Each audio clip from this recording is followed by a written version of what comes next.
नमस्कार। अब मैं इस नतीजे पर पहुंच गया हूं कि ये पूरी एथेनॉल वाली पॉलिसी इस सरकार की अमेरिका परस्ती का सबूत है। मैं इस नतीजे पे भी पहुंचा हूं कि भारत की एनर्जी को लेकर जो भी प्राथमिकताएं हैं वो सारी की सारी अमेरिका तय करता है। इस मामले में हम आत्मनिर्भर नहीं हैं। मेरी सरकार अमेरिका के इशारों पर नाचती है, ये मैं मानता हूं। आज के वीडियो में हम उन सारे फैक्टर्स को समझेंगे जिनसे ये बात साबित होती लगती है कि सरकार ने ना तो आयात का खर्चा घटाने की सोची, ना रुपए डॉलर से उसका कुछ लेना देना था, ना वो पेट्रोल सस्ता करना चाहती थी। ये सब बहाने थे, नाटक थे। असल कहानी अमेरिका के इशारे पर चलने की थी, अमेरिका को खुश करने की थी। जब मैं इस सारे बारे में बात करता हूं तो मुझे बहुत सारी चीज़ें याद आती हैं जिनका जिक्र मैं अभी कर लेता हूं ताकि प्रोग्राम में बैकग्राउंड में ना जाना पड़े। याद कीजिए, जब यूरोप को, अब तो सरकार ने खुद अपने मुंह से बोला ना, अब तो विदेश मंत्री ने बोल दिया कि हमने इसलिए रूस से तेल मंगा के उसका पेट्रोल डीजल मंगा के भेजा यूरोप को क्योंकि अमेरिका ने हमसे ऐसा कहा था। यानी हम रूसी तेल इसलिए खरीद रहे थे क्योंकि अमेरिका ने हमको कहा था। यानी एक चीज़ बहुत साफ थी कि हमारी एनर्जी पॉलिसी में रूसी तेल इंपोर्ट करना अमेरिका का हुक्म बजाना था, ना कि भारत की स्वतंत्र नीति, और ना ही यूरोप के देशों को तेल बेचकर पैसे कमाने का कोई विचार। पैसे तो कमा ही लिए अंबानी साहब ने, वो एक अलग बात है, लेकिन ये पूरा का पूरा कार्यक्रम अमेरिका के लिए था। और मैं ये आपको बहुत पहले से बता रहा हूँ, जब ये सारी बातें नहीं खुली थी तब से बता रहा हूँ। जब पहली बार हमने यूरोप को तेल भेजना शुरू किया था तब से बता रहा हूँ कि ये सब इसलिए हो रहा है कि रूस पे प्रतिबंध लगाने से यूरोप में तेल की किल्लत हो गई है, और उस किल्लत को पूरा करने के लिए अब रूस ने तरीका ये निकाला कि भारत रूस का तेल खरीद ले और यूरोप को बेच दे ताकि वहाँ दिक्कत ना हो। ये हुई पेट्रोलियम पे। अब आप और भी बहुत सारी चीज़ों पे लगातार देखते चले आ रहे हैं किस तरह से भारत ने अमेरिकी तेल और गैस खरीदने के कॉन्ट्रैक्ट किए, वो भी आपको पता है। अब एक और चीज़, और वो चीज़ है सोलर एनर्जी। सोलर एनर्जी के अडानी जी के बड़े बड़े प्लांट लग रहे हैं दुनिया भर में। हम लोग सोलर सोलर सोलर कर रहे हैं, पर सोलर को मेरे देश में इतनी अहमियत क्यों मिली और कब मिली? सोलर तो बहुत सालों से। याद कीजिए, जो बाइडेन ने पूरी दुनिया में पेरिस एग्रीमेंट किया और उसके तहत सारे देशों को लक्ष्य दे दिए, और उसमें भारत भी था, और कहा गया कि आपको नेट जीरो तक पहुंचना है। 2050 तक का समय था। 2030 तक हमको 50% हो जाना था या 70%, यानी हमारा जो कार्बन एमिशन होगा उतना ही कार्बन हम एब्जॉर्ब करेंगे। मतलब कुल मिला के जो हम खर्चा करेंगे कार्बन का, जो बर्बादी करेंगे कार्बन की या वायुमंडल में छोड़ेंगे, उतना ही वायुमंडल से निकालेंगे, मतलब शून्य होना चाहिए। तो हम खर्चा कम करें, इसके लिए सोलर था, और सोलर को बेचा गया। और उसमें सबसे बड़ी समस्या ये थी कि फिर अमेरिका और उसके पिट्ठू देशों को, ब्रिटेन को और दूसरे देशों को दिक्कत आ रही थी क्योंकि वहाँ पे सूरज देवता कम आते हैं और भारत में भरपूर आते हैं। तो मोदी जी ने कहा वन वर्ल्ड वन ग्रिड, और यहाँ पर हम सोलर पैदा करेंगे, सोलर एनर्जी, और तुमको वहाँ बेचेंगे। याद कीजिए, ये कार्यक्रम तब तक चलता रहा जब तक जो बाइडेन था। हमारी सरकार एकदम सोलर आधारित थी। डोनाल्ड ट्रंप आ गया, चीज़ें बदल गई। अब डोनाल्ड ट्रंप की प्रायोरिटी कुछ और हो गई। डोनाल्ड ट्रंप की प्रायोरिटी अब तेल फिर से हो गई है, और उससे भी ज़्यादा डोनाल्ड ट्रंप का एक सरदर्द है, जिस सरदर्द को दूर करने की कोशिश एथेनॉल के जरिए मेरी सरकार कर रही है। मेरा मानना यह है कि ये सब इसलिए हो रहा है क्योंकि चीन ने अमेरिका से आने वाले मक्का के इंपोर्ट को बहुत कम कर दिया है। यानी वहाँ के जो किसान हैं, अमेरिका के, जो बहुत ज़्यादा सब्सिडी जिनको डोनाल्ड ट्रंप देता है, हम सब्सिडी देंगे तो WTO में केस खड़ा हो जाता है। हम गन्ना किसानों को सब्सिडी देते थे तो ब्राज़ील जाके खड़ा हो गया कि ये चीनी जो है इनकी महंगी सस्ती मिल रही है बाज़ार में, इससे हमको नुकसान होता है। तो ये भर भर के सब्सिडी दे रहे हैं और वो जो कॉर्न हो रहा है वहाँ पे अमेरिका का, उसको खरीदने वाला कोई नहीं है, क्योंकि वो जीएम यानी जेनेटिकली मॉडिफाइड है। भारत के ऊपर डोनाल्ड ट्रंप लगातार दबाव बना रहे हैं कि कॉर्न खरीदो। भारत अगर मक्की खरीदता है और जीएम मक्का खरीदता है तो भारत में सरकार के खिलाफ बवाल हो जाएगा, ये बात पक्की है। तो जब ये बात पक्की है तो हम मक्का तो खरीद नहीं सकते। कृषि उपज खरीदेंगे तो बहुत हम ये भी सवाल उठेगा कि आप हमारे किसान को मार दोगे क्या? हमारा किसान पे ऐसी परेशान है, तुम अमेरिका के किसान से सामान खरीद रहे हो। तो क्या तरीका निकाला जाए? तो ये तरीका निकाला गया कि हम मक्का को खाने के लिए नहीं इंपोर्ट कर सकते, पर मक्का को हम एथेनॉल बनाने के लिए तो इंपोर्ट कर सकते हैं। ऐसा मुझे क्यों लगता है, इस पे हम आएंगे और समझने की कोशिश करेंगे कि ये क्यों किया जा रहा है। और ये इसलिए किया जा रहा है क्योंकि भारत में एथेनॉल का ड्रामा क्रिएट किया गया है। अब मैं पहले इस पे आता हूं कि क्या भारत में इस एथेनॉल के इंपोर्ट करने से सकारात्मक आर्थिक प्रभाव पड़ने वाला है। मैं आपको सिलसिलेवार तरीके से बता रहा हूं कि अभी भी हम मक्के को इंपोर्ट कर रहे हैं एथेनॉल की ज़रूरत को पूरा करने के लिए। कुछ आंकड़े हम लेके अगर चलें तो हमारा एथेनॉल जो है वो कहीं से हमको आज़ादी नहीं दे रहा है। 2014 में एथेनॉल की ब्लेंडिंग 1.5% होती थी, 2025 में ये 20% हो गई। और याद कीजिए ये 20% 10% से कब हुआ? उसका जो 20% करने का लक्ष्य था उससे 5 साल पहले सरकार ने इसको हासिल कर लिया। यानी 5 साल चल के पुरानी वाली गाड़ियां जब खराब हो जाती तब एथेनॉल इंट्रोड्यूस किया जाना था। इन्होंने उन पुराने वाली गाड़ियों में भी ये 20% का एथेनॉल घुसवा दिया। और इसलिए कि डोनाल्ड ट्रंप लगातार दबाव बना रहे हैं और हम सबको पता है ट्रेड डील का दबाव बना रहे हैं, उसमें वो कह रहे हैं कि मक्का खरीदो, मक्का खरीदो, मक्का खरीदो। तो सरकार ने मक्का खरीदने के बहाने शुरू कर दिए। मैं इसलिए कह रहा हूं कि सरकार मक्का खरीदने के बहाने बना रही है क्योंकि अब जब आगे इसमें आप बढ़ेंगे तो कुछ डाटा आपको लगातार कान खड़े करेगा। लगभग 20% एथेनॉल मिलाने का आपने लक्ष्य हासिल कर लिया और अभी आपकी जो हालत है वो ये है कि अभी भी आप अपने एथेनॉल की ज़रूरत पूरी नहीं कर पा रहे हो। आपके पास एथेनॉल बनाने के लिए कच्चा माल नहीं है। जब आपके पास नहीं होगा तो यहीं से शुरुआत होती है बाहर से खरीदने का बहाना मिलने की। सरकार कह रही है कि करीब 1.44 लाख करोड़ से अधिक की विदेशी मुद्रा हमने बचा ली क्योंकि हमने बाहर से तेल नहीं खरीदा। लेकिन 245 लाख टन कच्चे तेल के बराबर जो आयात टाला है उसके मुकाबले हमने बाहर से सामान मंगाया है एथेनॉल बनाने के लिए। हम एथेनॉल बनाने के लिए क्या क्या इस्तेमाल करते हैं पहले ये समझना ज़रूरी है। हम सबसे ज़्यादा इस्तेमाल कर रहे हैं आज की तारीख में मक्का, दूसरे नंबर पे चावल जो एफसीआई देता है, फूड कॉरपोरेशन ऑफ इंडिया का चावल जो पब्लिक डिस्ट्रीब्यूशन के लिए होना चाहिए उसको कर दिया गरीब को मिलेगा, नीला राशन कार्ड होना चाहिए, वीकर सेक्शन होना चाहिए वगैरह वगैरह, यानी लोगों को देना बंद कर दिया। और अब वो चावल और टूटा चावल जा रहा है एथेनॉल बनने के लिए। गन्ने का रस एथेनॉल बनाने में इस्तेमाल हो रहा है।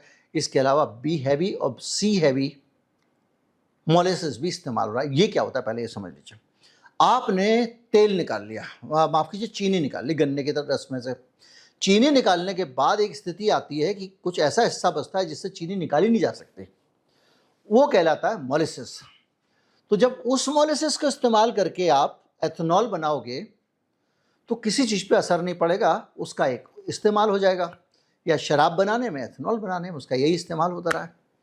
पर अब सरकार सीधे चीनी से यानी गन्ने के रस से एथेनॉल बनाना शुरू कर चुकी है। यानी आपकी और मेरी चीनी के लिए जो गन्ना होना चाहिए था वो गन्ना पेट्रोल में जलाने के लिए निकाला जा रहा है। ये कब है? जब E20 है। अभी हम आगे बढ़ेंगे।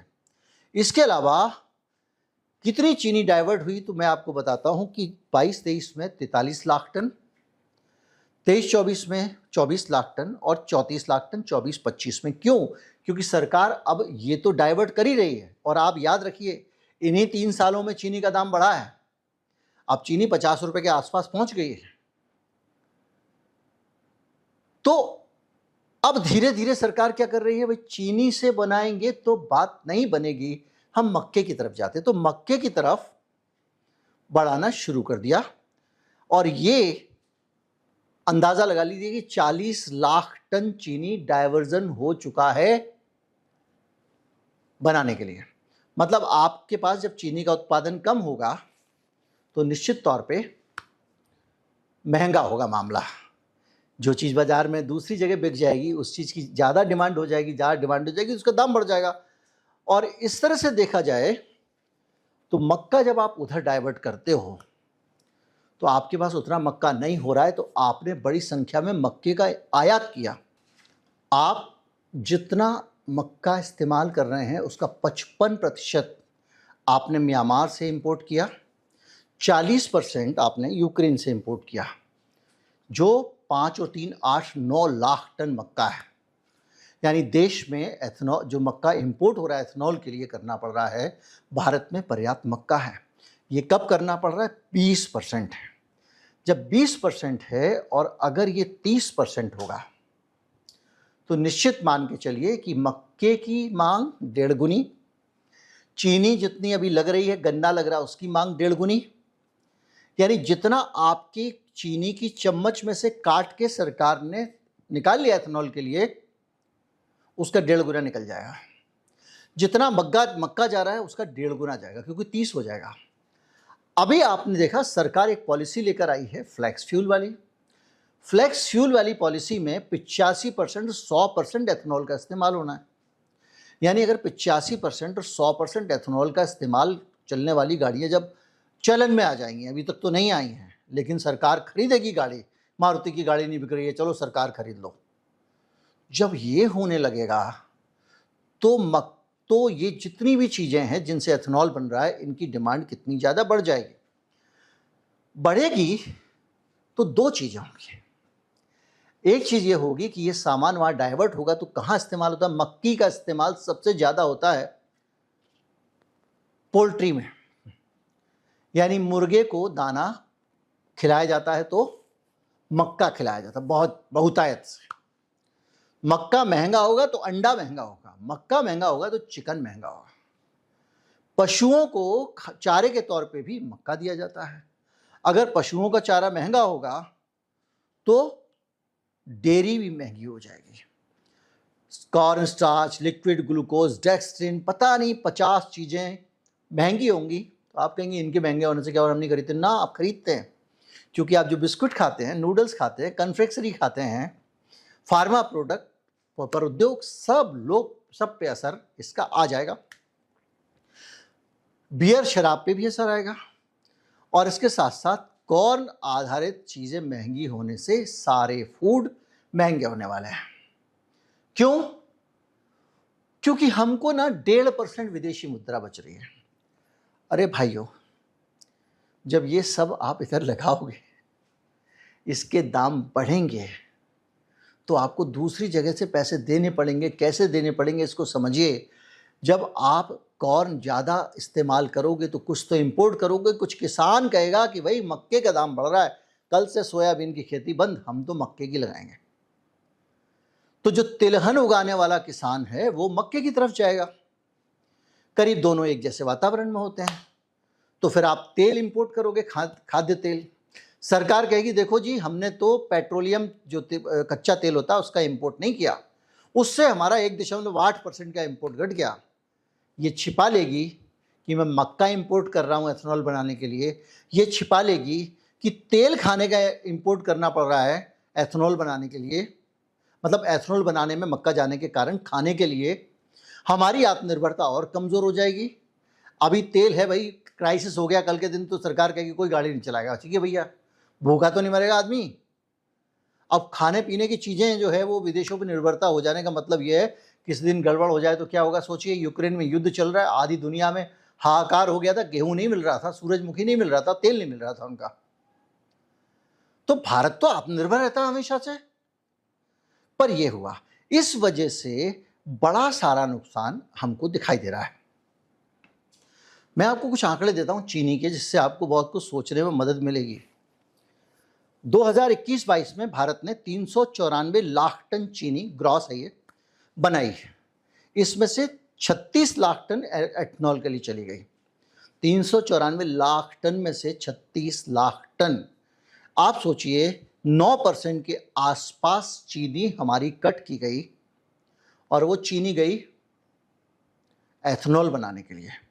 22 देश में ये डाइवर्जन बढ़ के 45 लाख टन पहुंच गया, जो आप सोचिए अपने आप में टेंशन की बात है। तो समस्या ये हो गई है फूड बनाम एनर्जी की समस्या। हम खाना खाएं कि हम तेल उगाएं, हम खाना खाएं कि अपने खेत में सोलर पैनल लगाएं। अगर देश में खाद्य उत्पादन कम होता चला जाएगा, भारत कृषि प्रधान देश है, लोगों को खाने को नहीं मिलेगा, तो ये 150 करोड़ की आबादी, जो अभी तक तो 80 करोड़ सरकार कह रही है मुफ्त में देते हैं, वो कहाँ से आएगा? अब मैं वापस अपने मूल प्रश्न पे आता हूँ। जो 1.5% थी एथेनॉल की मिलावट, 20% हो गई। अमेरिका जिस वक्त आपको मक्का खरीदने के लिए दबाव डाल रहा है, उसी दौरान पता चला कि आपने 5 साल पहले इसको हासिल कर लिया। अब वो कौन सी परिस्थिति होने वाली है जिसमें कि आपको अमेरिका का मक्का आयात करना ही पड़े? बड़ी सिंपल सी बात है। अभी आयात करोगे तो लोग कहेंगे म्यांमार से कर लिया, ठीक है, क्योंकि उनका जीएम नहीं है, जेनेटिकली मॉडिफाइड नहीं है। लेकिन अमेरिका से नहीं ले सकते आप, क्योंकि बवाल हो जाएगा। तब क्या करेंगे? तो जिस वक्त 2 फसलें खराब हो गई, जैसे ही 2 फसलें खराब हुई, भारत में अल्कोहल का त्राहिमाम मच जाएगा। और फिर सरकार कहेगी इमरजेंसी है, क्या करें, हम तो तेल अल्कोहल बनाने के लिए तो ले रहे हैं, गाड़ी में फूकना है हमको। कौन हमारा वाला अल्कोहल जो है वो खा रहे हैं हम लोग, जो हमको बुरा असर पड़ेगा? होन दो जीएम, आन दो अमेरिका से। ये उस सबके लिए एक बिसात बिछाई जा रही है। और ये बिसात बिछाई जाने की बात मेरे को इसलिए लग रही है क्योंकि मैंने देखा है ना, सोलर में भी यही हुआ था। मैंने देखा है कि जो यूरोप को तेल के मामले में भी यही हुआ था, रूस का तेल खरीदने के मामले में भी। और हम यहाँ बड़े खुश हो रहे थे कि देखा हमारी सरकार ने लाल आग दिखा दी, कहा अमेरिका कुछ भी कहे, रूस का दुनिया बहिष्कार करे, हम उससे तेल खरीद लेंगे। अब हालत ये, कतर में वहाँ का अमीर मारा गया तो मोदी जी शोक संदेश भेज रहे हैं। ईरान परंपरागत मित्र, उसका अली खामनेई मार दिया गया, एक ट्वीट करने का साहस नहीं हुआ। कुल मिलाकर एक बेहद खतरनाक स्थिति हमारे सामने ये खड़ी है कि मेरी सरकार स्वतंत्र स्टैंड कब लेना शुरू करेगी। हम सुपर पावर बनने वाले हैं, विश्व गुरु हैं, हम इतनी बड़ी इकोनॉमी बन गए, ये बन गए, वो बन गए, बोलते रहते हैं हम और तालियां बजाते रहते हैं। और हालत ये है कि हमारी सरकार पूरी पॉलिसीज़ उस तरफ से डायरेक्ट करती है। कुल मिला के एक बेहद खतरनाक स्थिति है। मैं आपको बता चुका हूँ कैसे इससे जुड़े हुए आर्थिक सवाल हैं। भाई, आप जब 5 से 7% आपका माइलेज कम हो गया, 30% हो जाएगा तो और माइलेज कम हो जाएगा, तो उतना ज़्यादा पेट्रोल इंपोर्ट करना पड़ेगा ना प्यारे लाल। अगर 5% माइलेज कम हो गया तो 5% पेट्रोल कहाँ से आएगा? गाड़ी तो उतने किलोमीटर चलनी है, निश्चित तौर पर उसको इंपोर्ट करना पड़ेगा। किसको बहरा रहे हो? आप 30% कर दोगे तो और ज़्यादा हो जाएगा। तो कुल मिला के ये एक अजीब सी परिस्थिति बन गई है, और ये पूरी तरह से मेरी नज़र में कहानी सीधे सीधे सरकार के अमेरिका के अधीन हो जाने की दिखाई दे रही है। ट्रंप हमारे देश को शायद चला रहा है, बाइडन शायद इस देश को चलाते थे। ऐसे हालात मेरी कम से कम धारणा यही है। उम्मीद करता हूँ वीडियो आपको अच्छा लगा होगा। अच्छा लगा हो तो ज़्यादा से ज़्यादा लोगों तक पहुँचाएँ, चैनल को सब्सक्राइब कर लें, और ये समझ लें कि जब E30 आएगा, E85 आएगा, E100 आएगा, तो इस देश में आज पेट्रोल पे विदेश में निर्भरता है वो ख़त्म हो जाएगी, और अनाज पे विदेश पे निर्भरता आ जाएगी, चीनी पे विदेश पे निर्भरता आ जाएगी, खाद्य तेल पे विदेश पे निर्भरता आ जाएगी। और अगर भारत में अगर ये सब नहीं इंपोर्ट करोगे तो भारत में बवाल मच जाएगा, महंगाई बहुत हो जाएगी। यानी कुल मिला के ये रायता, मैं पिछले भी एपिसोड्स में लगातार जब भी इस पे वीडियो किया आपको बिल्कुल बता चुका हूँ, इससे 1 रुपये का फ़ायदा नहीं। अब आप इसको समझिए कि इससे नुकसान क्या है, वो आज के वीडियो से आपने समझ लिया। मैं वो गाड़ी के माइलेज, गाड़ी के ख़राब होने वाले पहलुओं पे नहीं जा रहा हूँ, सारी दुनिया ने बता दिया आपको। पर ये वो पहलू है, आर्थिक पहलू, जो हमको उल्टी पट्टी पढ़ाई गई है, वो सीधी कहानी ये है। नमस्कार, जय हिंद।